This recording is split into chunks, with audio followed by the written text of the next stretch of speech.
Hey guys, welcome back to the channel for another episode of Ask Max. If this is your first visit to the channel, you probably don't know what Ask Max is. It's a series we have going where people submit questions about videos I made or stuff in the shop or whatever, and I try my best to answer those questions, typically in just kind of a short video format like this.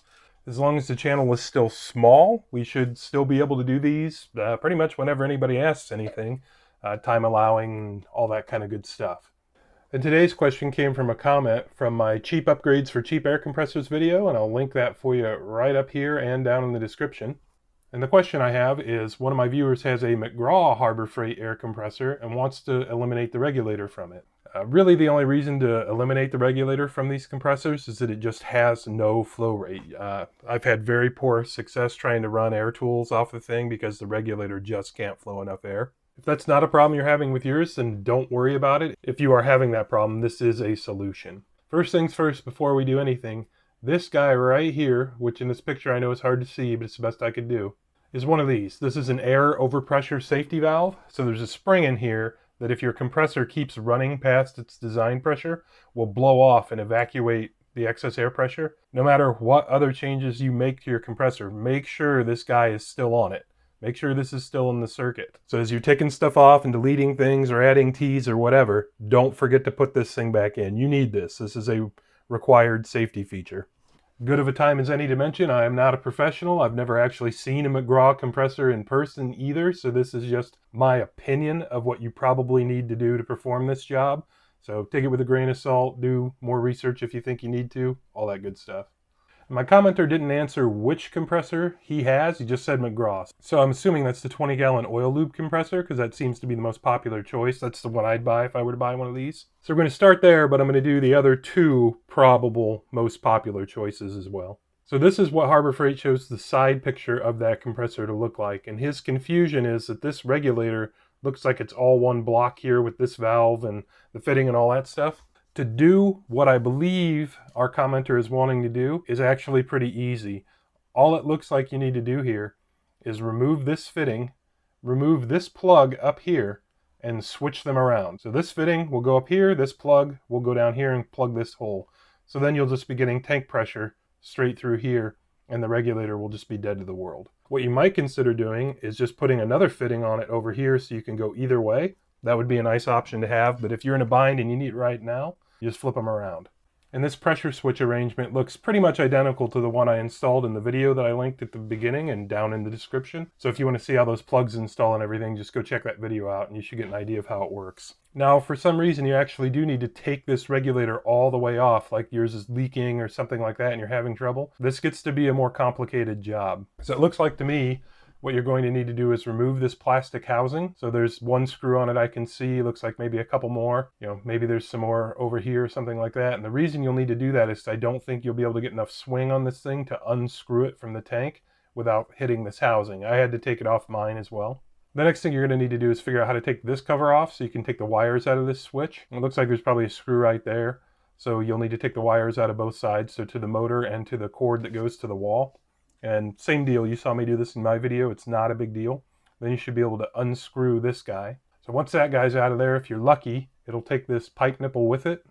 That may or may not be hex, I can't tell in the picture. Then you'll probably need to take your fitting off because you're going to want it back anyway.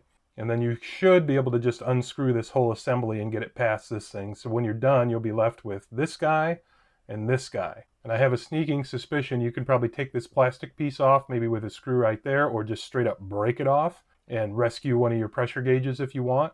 And then you can remove the appropriate plugs here to put the fitting back in, put a gauge back in it, and then just screw this guy right to the nipple on the tank.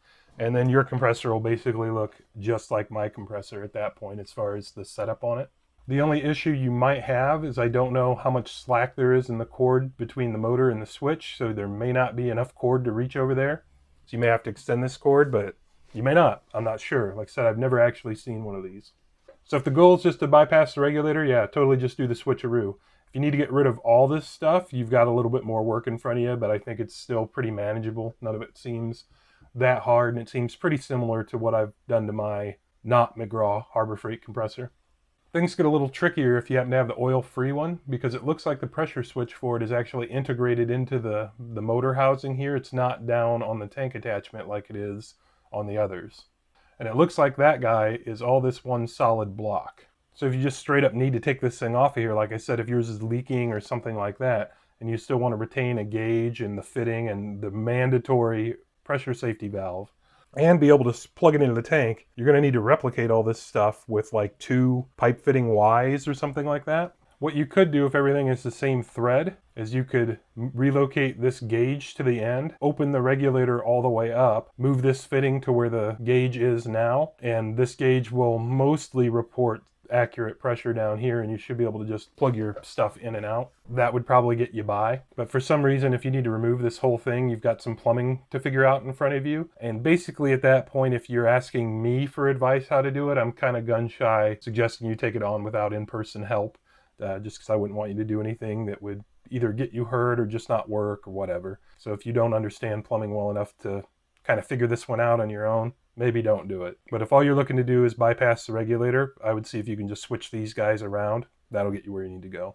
Then if you happen to have this little 8-gallon guy, it's kind of the same story. It's got this big integrated block with all that crap all stuffed in it in the same place. You should be able to pull the same trick of just swapping these positions to get you where you want to go. But it doesn't look like that guy's the same thread. It looks like this is probably a bigger port. And on our previous guy, it looks like these actually probably are the same thread size. I can't tell for sure. So you may need to use an adapter or anything in here if you want to do that. You will definitely need to use an adapter to do that here. And when you adapt up from a small hole to a bigger fitting like this, that's going to hit your airflow volume as well, because this small hole can't flow as much air as this big hole. So that's not really an ideal thing to do either. But it might be able to get you by in a pinch. If for some reason, you know, like this gauge was broken or something and you had to shut your regulator off just to get your job done, you could probably make it happen. The ideal thing to do with this arrangement would be to just get rid of it all, buy yourself a couple of pipe tees, and just build up your own manifold with a gauge on it and all that good stuff the way it ought to be. And if you're going to do that, I would say the first step here is to take everything off of this thing. Like this plastic union piece on the gauges, I'm pretty sure you can just take off or break it off or whatever. And take all the fittings out, get this guy off the tank. Take all that stuff down to the hardware store with you so you can actually check threads, and when you buy fittings, make sure that your stuff actually threads into everything. And pretty much any hardware store will have what you need here. Black iron pipe will be just fine. If you want, you can buy galvanized. I don't suggest galvanized for air compressors, but you can do it. I'm running some galvanized on my compressed air system just because it's what I could buy. It's what the store had. You can also get cast stainless if you want to be really fancy, but not every store carries that. But that's what I would do on this guy, and probably also on this guy, is just completely delete everything Harbor Freight put on it and just build my own manifold from pieces from the hardware store. If for some reason you've never stepped foot in a plumbing aisle before and you don't know anything about what you're looking at, it's all pretty straightforward. What you probably want for a lot of this stuff would be a cross. Those sometimes can be a little harder to find, but you probably can. That's what a Y will look like. It looks like a Y. A T will kind of look like a T. Elbows, straights are actually called nipples when you go to the store. So that's a nipple going into a 90. Better picture of a Y. And if you want to look them up, they are spelled that way. It's not just the letter Y or WHY. You may also need to buy some thread reducing bushings. Those will all be in the same aisle with all the rest of the stuff. Pipe tees are also pretty straightforward, so you'd be looking for a guy like that. Sometimes you can get these that will reduce, so one end of this will be smaller than the other. Sometimes you can get them with a male end instead of a female end. Just depends what store you're in, what stuff they have.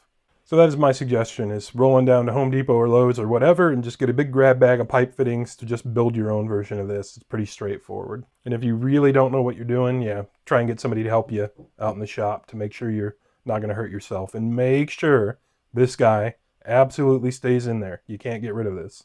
So guys, I hope you found that one helpful. If you have a question for me, submit it in a comment or an email or whatever, and we'll see if we can get you taken care of. And as always, appreciate you stopping in for this video. We'll catch you on the next one. I'm Max, that's Saddington Bear, and we make videos like this all the time. Here are a couple links to some other videos we've made, and we really appreciate you guys stopping in.